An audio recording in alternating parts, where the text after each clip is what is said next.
la situación que estamos viviendo a nivel mundial, que venimos padeciendo desde hace 2 años largos ya y un poco más, ha puesto en una situación a la humanidad que no la esperábamos, la verdad. La verdad que es una situación muy angustiante la que estamos viviendo. Y bueno, el colegio de alguna manera no es exento. La situación nuestra de los profesionales y de la humanidad se ha visto resentida.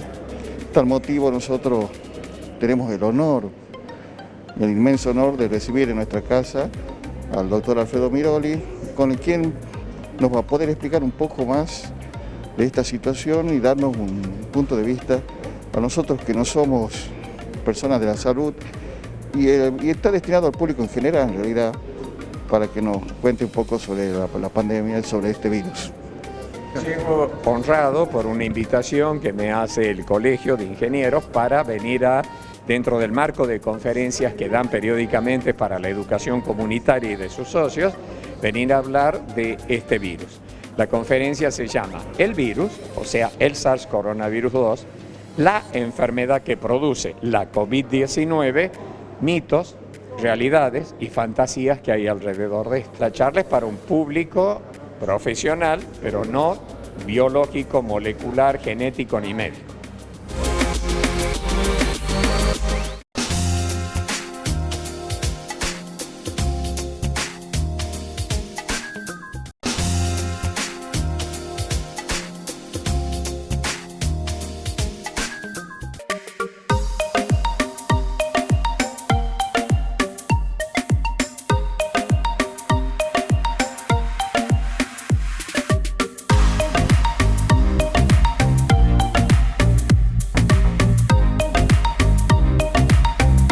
No es una nueva cepa hay dos. SARS coronavirus 1, que es el virus que estalló en Cantón, en China, en el 2002, y SARS coronavirus 2, que estalló en Wuhan, en China, en el 2019. Esas son las dos únicas cepas. Las otras son variantes. Cada cepa, cada virus, todos los virus, constantemente están mutando y haciendo pequeñas variaciones a lo largo de su genoma y a lo largo de las proteínas que expresa el genoma, y van surgiendo variantes. Muchas de esas no sirven para nada, son abortivas. Por ahí surge una variante que le gana a las otras, que adquiere algunas ventajas y entonces le va ganando a las otras. Si se vuelve muy contagiosa, le gana a las otras, porque se apodera de los humanos y casillero ocupado, casillero bloqueado. Si se vuelve no patógena, que no lastime al infectado, le gana a las otras. Si se vuelve no letal, que no los mate, le gana a las otras. Suponte que una variante se adapta hacia mí y otra se adapta hacia el ingeniero. Que la que se adaptó al ingeniero no le produzca ni picazón de garganta. Él lo tiene al virus, no sabe que lo tiene, nadie lo interna, anda por la calle, va a reuniones y transmite el virus. Esa variante fue pícara, logró desparramarse. Suponte que a mí me agarre una variante que cometió un error, es virulenta, es patógena, me enferma, me internan, estoy en terapia, no contagio a nadie. Esta segunda variante, la patógena, se agota en el tiempo. ¿Cuáles son las variantes nuevas que van triunfando y que le van ganando a las otras? Primero surgió la alfa, luego surgió la beta, la gamma, la delta, la mu, la lambda, ahora la omicron. Variantes cada vez más contagiosas, pero al mismo tiempo menos virulentas. Por eso le van ganando a los demás. Omicron es una variante interesante, surgió hace varios meses, recién nos enteramos que estaba, pero ya tiene varios meses. Cuando voy a estudiar las modificaciones filogenéticas que tiene, indica que ya anda hace bastante tiempo dando vueltas, solo que recién nos enteramos. Si esto es así, nos está sugiriendo que es poco virulenta, que había personas que no sufrían y lo andaban desparramando esta variante. La variante Omicron es una más, será superada dentro de poco por otra. Son esas variantes que nos preocupan en dos aspectos, si son muy contagiosas y si la inmunidad que genera las vacunas nos va a proteger contra ellas.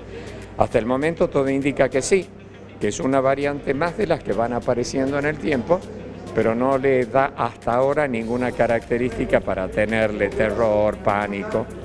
Hasta el momento todas las vacunas que han sido aprobadas de emergencia, algunas han sido aprobadas en Europa, otras en Estados Unidos, otras en Rusia, en China. Las que conocemos todas, las que nombramos todas, cuando la persona está bien vacunada con sus 2 dosis más el refuerzo, todas protegen contra todas las variantes, hasta el momento. La vacuna, al vacunarnos con las llaves del virus, con la llave completa, las variaciones que va haciendo el virus en la llave son variaciones que lo hacen que la llave entre más fácil en la cerradura de la célula, pero no que cambie la llave, porque si no, no podría entrar en la célula. Suponte que el virus cambiase su llave y fuese una llave no apta para células respiratorias humanas, sino para células respiratorias de cerdo. Magnífico, dejaríamos de tener una pandemia en humano y tendríamos una pandemia en cerdo. Suponte que cambiara la llave y en vez de prender en células respiratorias, prendiera en células del hígado.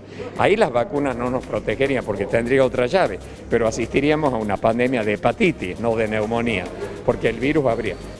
Como todas las vacunas vacunan por distintas estrategias, con vector viral no replicativo, con ARN, con proteína fijada, con partículas similares a virus, con nanopartículas, todas las estrategias, todas nos presentan a nosotros, nuestro sistema inmune, la llave del virus. Todas las vacunas nos están protegiendo si estamos bien vacunados. Por eso lo importante es que todo el mundo tenga 2 dosis y los que ya tienen más de 6 meses de la segunda dosis que vayan a su refuerzo. Yo no soy ni pro ni antivacuna. Esto me parecería una locura. Tal vez esto sirva pro Boca, pro River, pro peronismo, en sí, para los fanatismos. En ciencia no somos pro ni anti, vamos ensayando, investigando. Por supuesto, yo recomiendo a las madres que vacunen a sus niños contra la parálisis infantil y que le den la Sabin oral. No me gustaría ver de nuevo chicos con las férulas cromadas, con las correas de cuero atando sus piernitas y en silla de ruedas. No me gustaría ver de nuevo chicos muriendo en un pulmotor o con un respirador artificial hoy porque se decidió no vacunarlos contra la parálisis. No me gustaría ver que una criatura mordida por un perro muera de rabia porque no lo vacune. No me gustaría que una criatura jugando en el campo y lastimándose con un clavo muera de tétano porque no lo vacunen de tétano. No me gustaría el mundo que vuelva a morir de tuberculosis. No me gustaría que pasara lo que pasó cuando vinieron los españoles a América y traían un virus que ellos tenían y las poblaciones nativas nuestras no. El 80% de los incas, de esa civilización maravillosa, no murió de espadas, flechas ni hachas, murió de viruela. Pero vacunar la viruela, a mí hoy no me gustaría que volviera la viruela al mundo. Claro que estoy a favor de las vacunas, claro que sí. ¿Cómo vamos a tener parálisis infantil, tuberculosis, tos convulsa, difteria, viruela de nuevo, cuando todo esto lo fue solucionando el mundo a través de la investigación científica y la inmunización, no de rebaño, contágiese el que quiere y que vayan muriendo los vulnerables, sino una vacunación científica? Inmunicemos a toda la comunidad sin entregar la vida de los vulnerables.